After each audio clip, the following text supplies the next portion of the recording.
زما د اسلام ډیر زیات خوږو او قابل قدر مسلمانانو خویندورونو زمونږ چې نن کوم وظیفه ده ډیره زیاته پاورفل او ډیره زیاته عظیم الشانه ده. د ورځې محترمو 5 منځونه دي او د هر یو مونځ نه بعد د سورت ویل پکار دي. 5 منځونه دي نو د هر مونځ نه بعد د 5 سورتونه ویل دا پکار دي. الله پاک به ستاسو تقدیر د محترم بدل کی او تاسو د یو څو ورځې وظیفې سره تماشه وکړئ. ستاسو مشکلات به ختمیږي، ستاسو پریشانی به ختمیږي، ستاسو حاجات دا پوره کیږي. فرمایي چې د حج او د عمرې چې ستاسو کومه تمنا ده، ستاسو په زړونو کې کوم ارزو ده، دا به لازماً قبلیږي. د قیامت د سختو نه الله پاک تاسو محفوظ ساتي، د سترګو د بیمارو نه الله پاک به تاسو محفوظ ساتي او دومره مال او دولت به الله پاک تاسو له درکړي چې حیرانه بشئ او د قبر د عذاب نه الله پاک تاسو لازماً ساتي. محترم ډیره زیاته بهترین او ډیره زیاته عظیم الشانه وظیفه ده. کوشش وکړئ چې د ژوند معمول احساس کړئ او په زندګۍ کې دا وظیفه د خامخا د خپل د ژوند معمول احساس کړئ. بسم الله الرحمن الرحیم. شروع کوم د ډیر زیات بخونکي او د ډیر زیات مهربان رب په نوم باندې. زه ګواهي ورکوم د دې خبرې چې د الله پاک نه علاوه د عبادت لایق بل څوک نشته او نبی کریم صلی الله علیه و آله وسلم د الله پاک بنده او د الله پاک رسول دی. نن چې محترمو زمونږ کوم وظیفه ده ډیره زیاته د کمال ده او ډیره زیاته عظیم الشانه وظیفه ده. یاد ساتئ محترمو چا هم دا وظیفه کړې ده هغوی کمال ته رسېدلی دي، د هغوی کار شوی دی. نو که تاسو هم دا وظیفه کول غواړئ ستاسو کار به لازماً محترمو دا به کیږي. یاد ساتئ محترمو 5 منځونه دي: سحر، غرمه، مازدیګر، ماښام، ماسخوتن، فجر، ظهر، عصر، مغرب، عشاء. د دې 5 منځونو نه بعد تاسو د 5 سورتونه دا ووایئ. د هر یو مانځه نه بعد یو سورت ویل دي. د سحر د مانځه نه بعد یو سورت، د ماسپښین نه بعد بل سورت. نو په دې ترتیب به تاسو ورسئ ماسخوتن ته.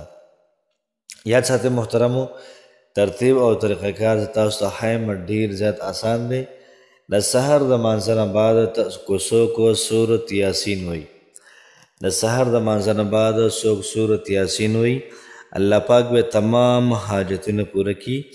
الله پاک به د انسان ته خپل رضا ورکړي او څومره مشکلات دي، څومره ټینشن دي، څومره پریشانی دي، تمامې تر تمامې دا به الله پاک ختم کړي.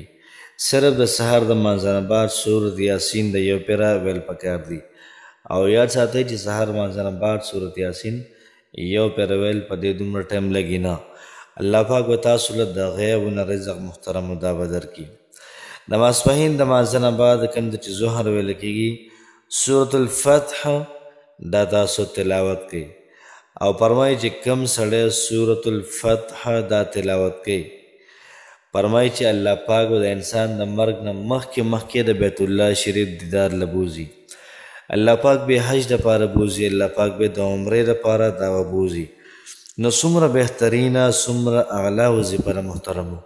یو ډیر زیات لوی عالم دی هغوی دا وی چې د دې صورت تلاوت حکم ما خلکو ته په یو لویه جلسه کې ورکو چې یاره تاسو د سورت الفتح تلاوت د ماسپښین د مانځه نه بعد کوئ او کم سړی را تلاوت کړي نو الله پاک به لازماً حج دپاره یا به د عمرې دپاره دا بوزي.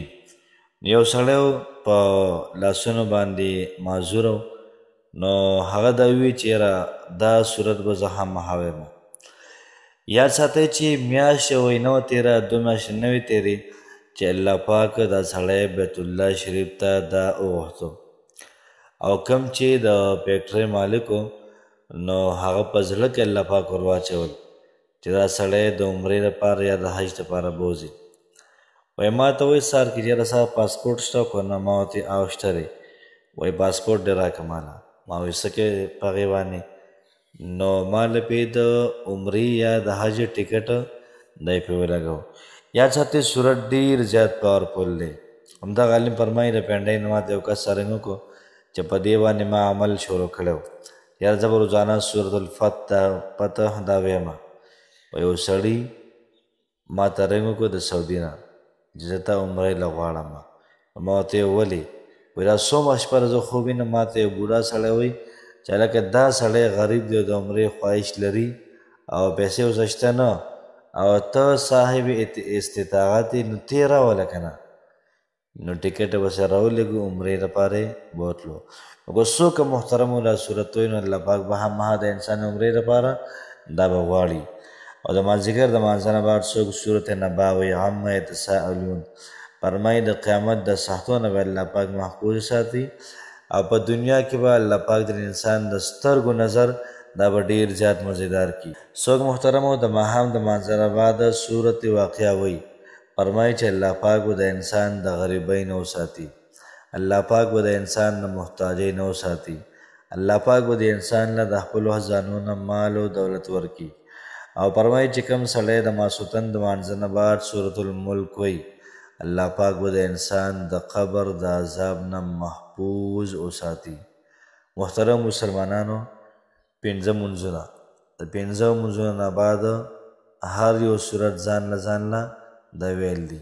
د سهار د مانځه نه بعد یو صورت، د ماسپښین نه بعد بل، د مازدیګر نه بعد بل، د ماښام نه بعد او دغه رنګې د ماسوتن نه بعد بل صورت.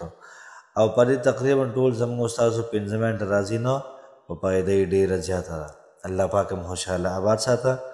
السلام علیکم ورحمة الله وبرکاته.